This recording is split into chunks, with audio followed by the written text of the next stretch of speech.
Hello friends, मैं हूं चंद्रिका सिंह। आपका स्वागत करती हूं आपके अपने चैनल CS एकेडमिक विजिट में। कल हमने नेक्स्ट वीडियो में देखा था कि वृद्धि और विकास में क्या अंतर होते हैं, उनके सिद्धांतों के बारे में हमने पढ़ा, समझा और जाना। फिर हमने वृद्धि और विकास में अंतर क्या क्या होते हैं, क्या वृद्धि क्या होती है और विकास क्या होती है, इसके बारे में जाना। आज हम उससे आगे का स्टार्ट करने जा रहे हैं। जो कुछ सिद्धांत बचे हुए थे उनको पढ़ेंगे और जो कल पढ़ लिए थे उनको दोबारा से रिवीजन करेंगे। पहला है सततता और निरंतरता का सिद्धांत, व्यक्तिगत और व्यक्ति भिन्नता का सिद्धांत, परिमार्जितता का सिद्धांत और समान प्रतिमान का सिद्धांत।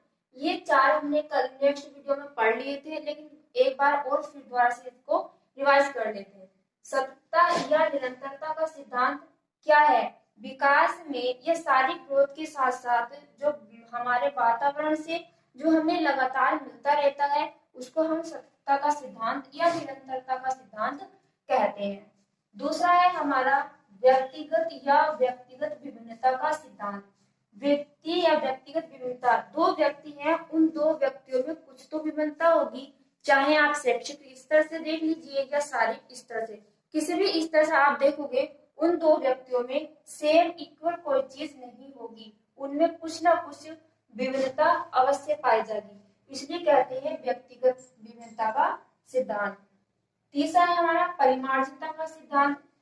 परिमार्जितता का सिद्धांत मतलब अपने शरीर को किसी बाह्य वस्तु से कंट्रोल करना या उसको सीमित करना परिमार्जितता का सिद्धांत कहलाता है। जैसे कि अगर हम जैसे कि रोज हम योगा करते हैं, योगा किस लिए करते हैं? अपने पेट का जो हमारा चर्बी है, ये जो पेट को मोटा ना हो जाए इसलिए करते हैं। जिम वगैरह जाते हैं, क्यों जाते हैं? ताकि हमारा हष्ट पुष्ट रहे और हमारा शरीर थोड़ा तंदुरुस्त बना रहे और ज्यादा फूले ना। इस प्रकार से तो वो जो आते हैं हमारी परिमार्जितता के सिद्धांत के अंतर्गत आता है। चौथा है हमारा समान प्रतिमान। प्रतिमान का मतलब होता है मॉडल, मतलब एक जैसा ही।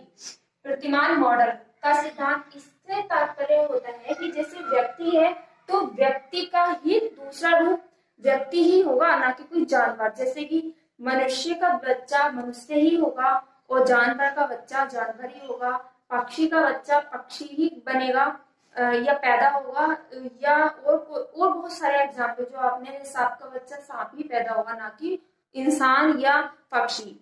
इसे कहते हैं मतलब एक जैसा ही इंसान का मॉडल होना या प्रतिरूप होना। ठीक, अब हमारा पांचवा जिसे कहते हैं चक्राकार। चक्राकार का मतलब है जैसे कि हम शिक्षा ग्रहण करते हैं और शिक्षा ग्रहण करने के साथ साथ हम ऐसा तो नहीं है लगातार एक ही गति में हम चलते रहेंगे, ऐसा तो बिल्कुल नहीं है।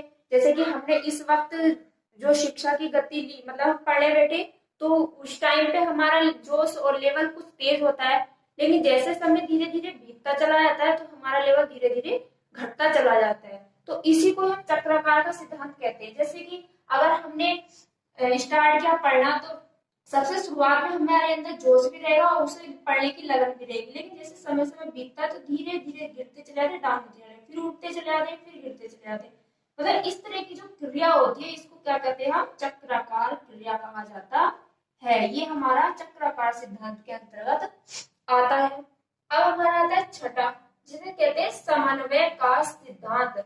आप समन्वय से ही समझ गए होंगे किसी दो चीजों में या कुछ चीजों में अंतर का या बराबर होना समन्वय कहलाता है।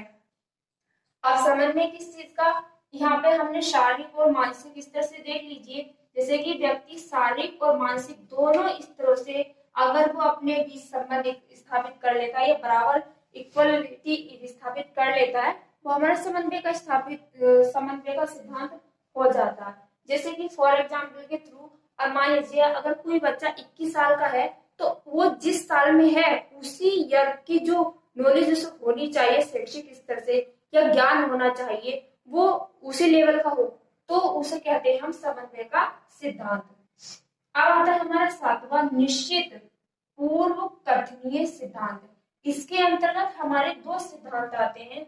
जैसे पहला आता है सिर पुच्छिए या सीफेलोकोडल का सिद्धांत। इसका तात्पर्य होता है सिर से नीचे की ओर चलने वाला विकास। ठीक, दूसरा है निकट से दूर की ओर। इस तीसरा है हमारा केंद्र से बाह्य की ओर, मतलब छोटी चीज से फिर वातावरण में फैलना।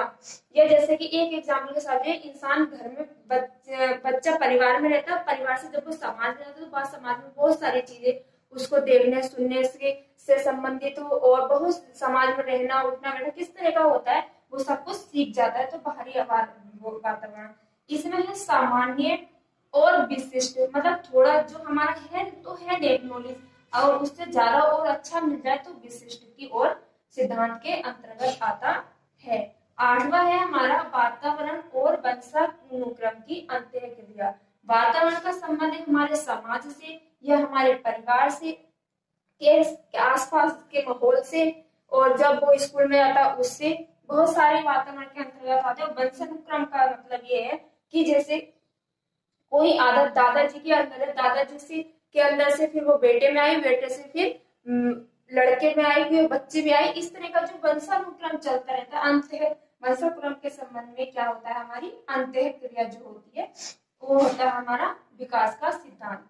ये कुछ इंपॉर्टेंट विकास के सिद्धांत थे जो मैंने यहाँ लिए थे, और भी है लेकिन इससे ज्यादा नहीं पूछा जाता है। ये वाला जो है हमारा सिरोपुच्छ्य सिद्धांत और निकट से दूर का सिद्धांत, ये हमारा इंपॉर्टेंट है क्योंकि ये वाला क्वेश्चन हमारा सुपर टेट 2019 में पूछा गया था।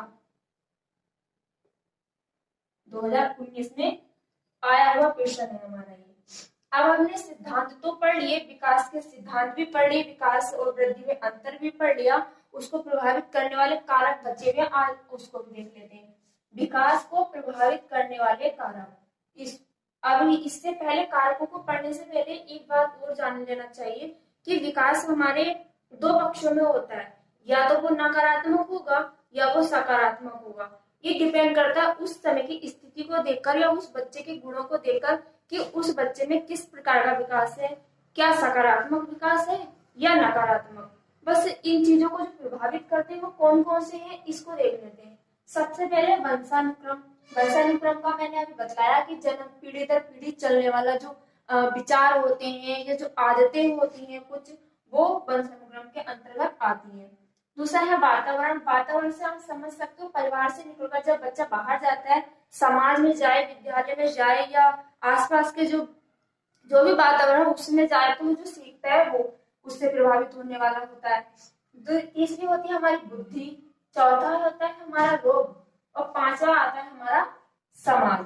समाज से मैंने अभी बताया भी आपको, और सभ्यता और संस्कृति इसके अंतर्गत। अब इस सभ्यता और संस्कृति जैसे आपने सुना भी होगा और जाना भी होगा, सब जानते भी हैं। ये कहते हैं कि हमारा, कहते ही नहीं है वो है भी, कि हमारा देश विविधता में एकता का प्रतीक है। वो इसी वजह से है कि हमारे देश में अलग अलग तरीके के बहुत सारे जातियां या धर्म, सॉरी जातियां नहीं, धर्म समझ लीजिए, धर्म है। उन धर्मों के अंतर्गत विभिन्न तरीके की संस्कृतियां होती हैं, विभिन्न तरीके की सभ्यताएं होती हैं, वो और कुछ मानते हैं। शादी को देख लीजिए, शादी भी अलग अलग तरीके से होती है, किसी में अलग तरीके से होती है, किसी में अलग तरीके से। उन सभ्यताओं से जो प्रभावित होता है वो भी हमारा वातावरण विकास का प्रभाव होता है। तीसरा होता है, वो सातवां है हमारा संगति। संगति क्या होती है कि जो बच्चा होता है, बच्चा का जो ग्रुप होता है, मतलब वो किस ग्रुप में रह रहा है, वो ग्रुप है कैसा, निगेटिव है या पॉजिटिव है। मतलब कि वह बच्चा जिन बच्चों के साथ रह रहा है या जिन बच्चों के ग्रुप में रह रहा है, वो ग्रुप हमारा सही है या गलत है। अब इसमें भी दो हमारे आ जाएंगे, कैसे, अगर वो ग्रुप हम अच्छी आदतों वाला हुआ तो बच्चे में अच्छा डेवलपमेंट होगा और अच्छी चीजें वो ग्रहण करेगा। अगर वो ग्रुप नकारात्मक या कोई अटपटी बातें या कुछ ऐसा, मतलब नकारात्मक विचारों का होगा, तो उसमें नकारात्मक की भावनाएं पैदा हो जाती है। फिर होता है हमारा आठवां, ये है हमारा परिवार। परिवार से जैसे कि हमने अभी बताया, और नवा है हमारा विद्यालय। ये है विकास को प्रभावित करने वाले कारक जो विकास को प्रभावित कर सकते हैं।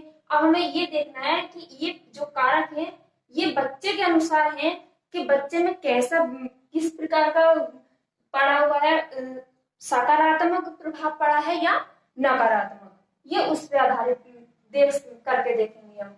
अब हमने पढ़ा कि बुद्धि और विकास क्या है, उसके सिद्धांत भी जाने, उसमें अंतर भी समझा। तो अब हम जान लेते हैं इनके प्रश्न, कि इनसे प्रश्न कैसे बनते हैं और किस तरीके से एग्जामिनर उन प्रश्नों को पूछ सकता है। तो पहला हमारा आज का प्रश्न है, पहला है विकासात्मक दिशा का नियम सम्मिलित है। ये प्रश्न हमारे 2019 की सुपर टैग एग्जाम में पूछा गया था। तो पहला है मस्त का दो मुखी नियम, दूसरा है निकट से दूर का नियम, या ये दोनों, या इनमें से कोई नहीं। तो अभी हमने पढ़ा विकासात्मक सिद्धांत के नियमों में ये है जो है सिर्फ पुच्छिए सीफेलोपोडल का सिद्धांत या निकट से दूर का सिद्धांत। तो ये प्रश्न हमारा यहाँ आ गया। तो इसका मतलब हुआ कि हमारे ये दोनों ही ठीक हैं। अब हमारा दूसरा प्रश्न है विकास व्यक्ति और वातावरण की अंतःक्रिया का परिणाम है। मतलब विकास क्या है, विकास है हमारे व्यक्ति और दूसरा उसका जो वातावरण है, जो फिर व्यक्ति और वातावरण जो अंतःक्रिया होती है, जो संबंध होता है, उसका ही परिणाम है। मतलब जो संबंध होने के बाद या जो अंतःक्रिया होने के बाद जो हमें रिजल्ट मिलता है, उसका ही परिणाम है। तो ये परिभाषा किसकी थी, स्किनर की थी या थॉर्नडाइक की थी या पावलोव की थी या यंग की थी। तो इसका सही आंसर होगा स्किनर द्वारा ये कहा गया था कि व्यक्ति और वातावरण की अंतःक्रिया का परिणाम ही क्या कहलाता है, विकास कहलाता है। अब हमारा तीसरा प्रश्न विकास का सिद्धांत नहीं है। तो क्या नहीं है, हमने विकास के सिद्धांत में क्या क्या पढ़ा था वो हमने पीछे देख लिया। अब इसमें क्वेश्चन में देखते हैं क्या नहीं है, उद्दीपन अनुक्रिया का सिद्धांत नहीं है, या निरंतरता का सिद्धांत नहीं है, या परिमाणिकता का सिद्धांत नहीं है, यह समान प्रतिमान का सिद्धांत नहीं है। यहाँ प्रतिमान का मतलब होता है मॉडल है, मॉडल या एक समान रूप वाले। तो इसमें ये भी हमने पढ़ा, ये भी था, ये भी था और ये भी था सिद्धांत में, परंतु उद्दीपन और अनुक्रिया का सिद्धांत नहीं था। तो इसका आंसर क्या हो जाएगा, ये वाला। ये उद्दीपन और अनुक्रिया का सिद्धांत ये हमारा अधिगम का सिद्धांत से संबंधित है। ये वाला सिद्धांत जो मनोवैज्ञानिक व्यवहारवादी मनोविज्ञान थे थॉर्नडाइक, उनके द्वारा दिया गया था अधिगम के सिद्धांत के अंतर्गत। अब हमारा चौथा प्रश्न विकास को प्रभावित करने वाला कारक है कौन सा, वातावरण।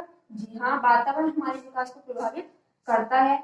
दूसरा है वंशानुक्रम, वंशानुक्रम भी हमारे विकास को प्रभावित करता है। और तीसरा है परिवार, परिवार भी हमारे विकास को प्रभावित करता है। इसका मतलब हुआ कि ये हमारे तीनों विकास को प्रभावित करते हैं, तो इसमें से सभी।